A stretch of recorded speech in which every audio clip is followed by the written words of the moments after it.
Hello everyone, this is Forensic Science by Shreya or Shreya Forensic Hub. Today I am going to talk about CUET PG 2026 most important question for 10th March जो upcoming 10th of March को exam होने वाला है forensic का, तो उसकी हम बात करते हैं। स्टार्ट करते हैं। सबसे पहले कुछ ये 10-15 कुछ इंपॉर्टेंट क्वेश्चन हैं जो उस डेट ऑफ एग्जामिनेशन में पूछे ही जाने वाले हैं, तो इन टॉपिक को अच्छे से प्रिपेयर कर लीजिएगा और स्टार्ट करते हैं। So this is the part 2 video. Part 1 already पड़ी हुई है, उसको जाके आप देखिएगा। मैक्सिमम 10 क्वेश्चंस हैं, बहुत कम टाइम ड्यूरेशन में कोशिश करेंगे इसको कंप्लीट करने की। स्टार्ट करते हैं। Here is a question number 1। Which search method is ideal for large outdoor scenes? Spiral, zone, wheel. होता यह है कि हर एविडेंस के केस में हम different types of searching method use करते हैं। यहाँ पे हम सर्च मेथड जो लार्ज आउटडोर क्राइम सीन में अगर करेंगे तो वो हम करते हैं स्ट्रिप और लाइन, क्योंकि हम छोटा वो क्राइम सीन नहीं है, आउटडोर मतलब बहुत बड़ा क्राइम सीन होगा, तो हम लोग को स्ट्रिप और लाइन मेथड यूज करना है। सेकेंड क्वेश्चन है हमारा, chain custody ensure.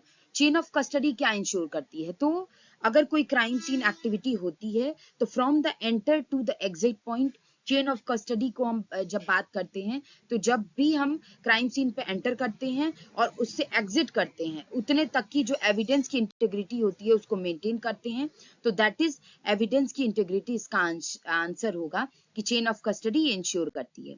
So next question is which fingerprint pattern contains two distinct loop? इससे पहले भी पार्ट 1 में क्वेश्चन था एक कि 3 हमारे कॉमन क्वेश्चन मतलब फिंगरप्रिंट्स के पैटर्न्स होते हैं। लाइक एक होता है वर्ल, एक होता है आर्च, एक होता है लूप, और जो इंडिविजुअल होते हैं वो होता है रिज पैटर्न्स। अब वर्ल, आर्च और लूप के भी आपको टाइप्स पढ़ लेने हैं, तो इनमें से कौन से 2 डिस्टिंक्ट लूप जो फिंगरप्रिंट पैटर्न कंटेन करते हैं, तो वो होता है double loop whorl. So next question is best reagent for developing latent fingerprints on porous surface. Like porous surface जिनमें पोर्स होंगे छोटे छोटे, एंड बेस्ट रिएजेंट कौन सा होता है for development of latent fingerprints? तो लेटेंट प्रिंट्स उनको कहते हैं जो प्रिंट्स दिखाई नहीं देते। 3 होते हैं, एक लेटेंट, पेटेंट और प्लास्टिक प्रिंट।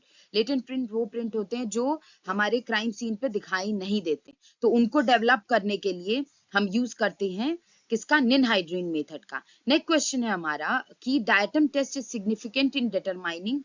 तो डायटम टेस्ट से क्या हम पता करते हैं? टाइम सिंस डेथ तो पता करते ही हैं, पॉइजन इंजेक्शन भी करते हैं, स्ट्रैंगुलेशन नहीं हो सकता क्योंकि बेसिकली डायटम पानी के अंदर जब डंपिंग ड्राउनिंग केसेस होते हैं, ये फॉरेंसिक में बहुत इंपॉर्टेंट पार्ट है, तो ड्राउनिंग के केसेस में हम पता करते हैं, डायटम टेस्ट परफॉर्म करते हैं। ठीक है। Next question is which one confirms the antemortem hanging? Antemortem और पोस्टमॉर्टम हैंगिंग क्या होती है ये हम जानेंगे, बट सबसे पहले ये क्या कंफर्म करता है कि पर्सन की एंटीमॉर्टम हैंगिंग हुई है?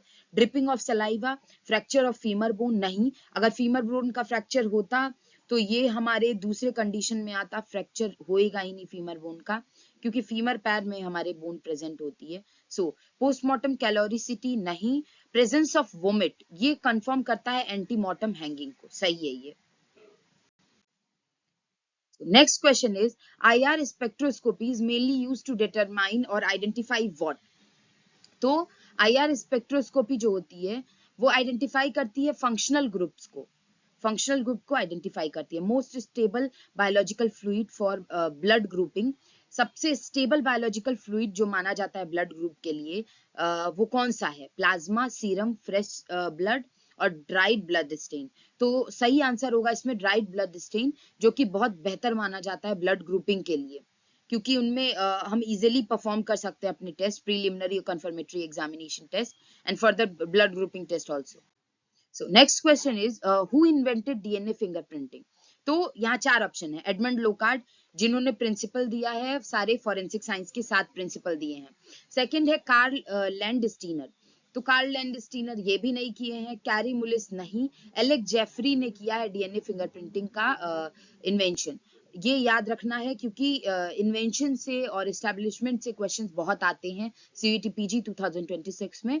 So, smearing over writing to make original undecipherable is smearing over writing to make original undecipherable is, ये हमारा क्यूडी से क्वेश्चन है, क्वेश्चन डॉक्यूमेंट से, कि इसको हम कहेंगे क्या? कि जब हम स्मीयर करते हैं ओवर राइटिंग को, स्मीयर मीन्स जब हम उसमें कुछ अलग से कुछ एडिशनल कंटेंट ऐड करते हैं, तो ना ही ये एडिशनल होता है, ना ही ये रेस्टोरेशन होता है, ना ही ये इरेजर मार्क्स होते हैं, ना सेपरेशन होते हैं, ये होते हैं ऑब्लिटरेशन मार्क। ऑब्लिटरेट करते हैं हम, मॉडिफाई करते हैं, उसमें कुछ अल्टरेशंस परफॉर्म करते हैं। So next question is, who is the father of modern forensic science? Modern forensic science और ओल्ड फॉरेंसिक साइंस हो सकते थे, but still here is Edmond Locard. Edmond Locard ने 7 प्रिंसिपल दिया है। इन्होंने एक और प्रिंसिपल दिया है, that every contact leaves a trace. The primary purpose of crime scene photography is, primary purpose क्या होता है क्राइम सीन फोटोग्राफी का? डेकोरेशन? बिल्कुल नहीं, शादी का डेकोरेशन तो हो नहीं रहा यहाँ। Second one is the media release, no. Third one is the social awareness, and then permanent documentation of evidence. तो परमानेंट डॉक्यूमेंटेशन ऑफ एविडेंस के लिए हम क्या कहते हैं, प्राइमरी, ये प्राइमरी पर्पस होता है क्राइम सीन फोटोग्राफी का। सोशल अवेयरनेस नहीं होता, परमानेंट डॉक्यूमेंटेशन करते हैं हम एविडेंस की, क्योंकि जो चीजें हमारी क्राइम सीन पे ऐसे रह जाती हैं, वो चीज हम वीडियो रिकॉर्ड कर ले तो हमारी उसमें रिकॉर्ड हो जाती हैं, फोटोग्राफी में रिकॉर्ड हो जाती हैं, जो हम अपने नेकेड आई से वहां नहीं देख पाते क्राइम सीन पे। Next question is, short tandem repeats are used in blood grouping, DNA profiling, age estimation और toxicology। तो short tandem repeat जो होता है, दो होता है हमारा, एक YSTR होता है, एक STR होता है। तो STR is short tandem repeat, ये हमारा DNA profiling से थोड़ा थोड़ा क्वेश्चन है, but blood grouping, DNA profiling के लिए हम STR करते हैं। और ये जैसे कोई ऐसे डिस्प्यूट्स के केसेस होते हैं, पेरेंटल डिस्प्यूट्स के, कि ये बच्चा कोर्ट ऑफ लॉ में जस्टिफाइड नहीं है कि बच्चा एक्चुअल में है किसका, उन केसेस में STR और YSTR का हम यूज करते हैं पेरेंटल जस्टिफिकेशन के लिए, कि कौन है एक्चुअल में इसका, इस बच्चे का पेरेंट्स। मतलब ओवरऑल DNA प्रोफाइलिंग कर रहे हैं हम। The enzyme used in PCR polymerase chain reaction is, तो यूज होता है टैग पॉलीमरेज। टैग पॉलीमरेज का यूज करते हैं एंजाइम का PCR में। Next question is, Kastle Meyer test is used to detect. Kastle Meyer test क्या डिटेक्ट करता है? तो सबसे पहले ब्लड करता है, क्योंकि सलाइवा के लिए हम फडेबास टेस्ट करते हैं, सीमेन के लिए एसिड फोस्फेटेस टेस्ट करते हैं, और स्वेट के लिए हम ग्रीज या फिर नाइट्राइट टेस्ट, यूरिया टेस्ट कर सकते हैं। ब्लड ही करते हैं, कास्टल-मेयर टेस्ट हम ब्लड के लिए परफॉर्म करते हैं। यहाँ पे ब्लड हमारा करेक्ट ऑप्शन होगा। ब्लड में भी 2 टेस्ट होते हैं, प्रीलिमिनरी और कंफर्मेटरी टेस्ट, ठीक है। तो प्रीलिमिनरी में आता है हमारा कास्टल-मेयर टेस्ट। ये भी पूछ सकता है कंफर्मेटरी में कौन आता है, जो कि पार्ट 1 में प्रेजेंट है ऑलरेडी। तो प्रीलिमिनरी में हमारे होते हैं Kastle Meyer test, tetramethyl benzidine test, और कंफर्मेटरी में आते हैं हमारे टिकमैन और Takayama test. So remember this point, क्योंकि नेक्स्ट टाइम ये पूछा जाएगा क्वेश्चन में, होपफुली ये पूछा ही जाता है हर साल। Amylase enzyme is found in विच।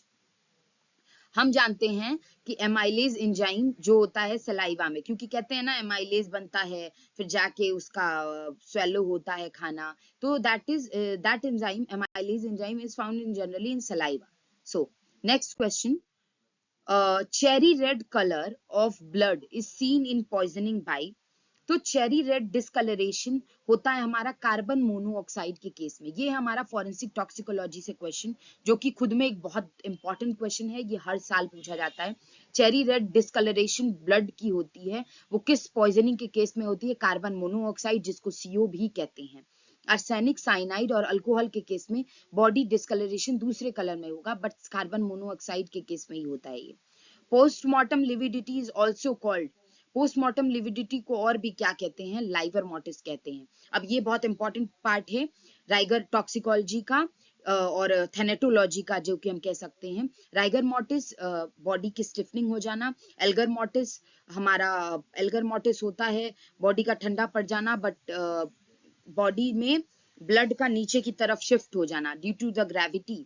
और थर्ड है हमारा प्यूट्रिफिकेशन। प्यूट्रिफिकेशन होता है जो सडन स्टार्ट हो जाती है बॉडी में after death. So that stage is like decomposition का स्टेज है प्यूट्रिफिकेशन, स्पोनिफिकेशन और मॉमिफिकेशन। इसको जरूर याद से पढ़िएगा, एंड फर्दर और भी क्वेश्चंस हम देखेंगे। Next, moving to the next slide. So thank you so much, this is Shreya forensic hub. Follow for more, and अगर आपको ये वीडियो पसंद आती है तो like and subscribe my channel. This is Shreya forensic, and hopefully next video में हम और भी क्वेश्चंस के साथ आएंगे। एंड जल्दी से जल्दी इन सारे क्वेश्चंस को आप रिवाइज कर सकते हैं, क्विक रिवीजन कर सकते हैं। मेरा जनरल इंटेंशन ये था to make this video and for the purpose of कि आपका CUET PG एग्जाम कैसे भी क्लियर हो। And thank you so much for watching, subscribe my channel and bye bye, मिलते हैं नेक्स्ट वीडियो में।